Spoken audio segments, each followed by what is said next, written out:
Good evening students. आज हम करेंगे त्रिकोणमिति अध्याय 8 का क्वेश्चन नंबर 26। ये मनोहर के गणित है। क्वेश्चन नंबर 26 कहता है 10a = 1 एंड 10b = √3। हमें ज्ञात करना है cos a × cos b minus sin a × sin b। 10a बराबर दिया है 1, तो हम अपॉन में 1 मानेंगे। 10 की वैल्यू होती है लंब बट्टे आधार, तो 1 ही हमारा लंब हो जाएगा और 1 ही हमारा आधार होगा। हम एक ट्रायंगल बनाएंगे ABC, जिसमें लंब हमारा AB होगा और आधार हमारा BC होगा। तो पाइथागोरस की प्रमेय की सहायता से हम AC यानी कर्ण की वैल्यू निकालेंगे। प्रमेय है कर्ण का स्क्वायर बराबर आधार का वर्ग प्लस लंब का वर्ग, यानी AC का वर्ग बराबर BC का वर्ग प्लस AB का वर्ग। AC का वर्ग बराबर BC की वैल्यू है 1, तो 1 का स्क्वायर, AB की वैल्यू है 1, तो 1 का स्क्वायर। 1 का स्क्वायर 1 होता है, तो 1 + 1 2। यहाँ AC स्क्वायर है, तो यहाँ से स्क्वायर हटाएंगे तो AC की वैल्यू आ जाएगी √2।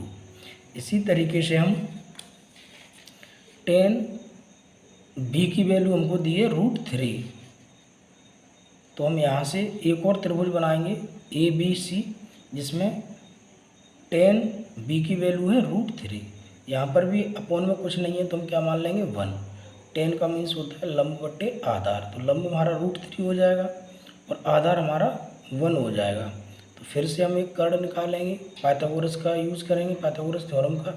AC का वर्ग बराबर AB का वर्ग प्लस BC का वर्ग। AC का वर्ग बराबर AB हमारा क्या है √3, तो √3 का वर्ग प्लस BC यानी 1 का वर्ग। √3 का वर्ग होता है बट 3 और 1 का वर्ग बच्चों 1, तो 3 + 1 4। इधर से हम स्क्वायर हटाएंगे तो AC की वैल्यू आ जाएगी √4 और 4 किसका स्क्वायर होता है 2 का, तो AC की वैल्यू क्या आ गई 2। अब हमारे पास 10a की भी वैल्यू आ गई सभी और 10b की भी वैल्यू आ गई। अब हम निकालेंगे जो हमें क्वेश्चन में पूछा है, यानी cos a × cos b minus sin a × sin b। तो पहले हम cos a की वैल्यू निकालते हैं। cos a, cos का मीन्स होता है आधार बटे कर्ण, तो बेटा हमारा आधार यहाँ पर क्या है 1 और कर्ण क्या है √2, तो cos a की वैल्यू आ गई 1/√2 और sin a की वैल्यू यानी लंब बट्टे कर्ण, तो हमारा लंब क्या है 1 है, कर्ण क्या है √2, तो हमें sin a और cos a की वैल्यू आ गई। इसी तरीके से हम cos b और sin b की भी वैल्यू निकालेंगे। cos यानी आधार बट्टे कर्ण, अब b वाले ट्रायंगल में देखेंगे आधार हमारा 1 है और कर्ण हमारा 2 निकल गया है, तो 1/2। इसी तरीके से sin b की वैल्यू निकाल ली हमने लंब बट्टे कर्ण यानी √3/2। अब बेटा हम question cos a × cos b minus sin a × sin b। cos a की वैल्यू थी 1/√2, ये हमने यहाँ पे रख ली, इंटू का मीन्स यानी मल्टीप्लाई।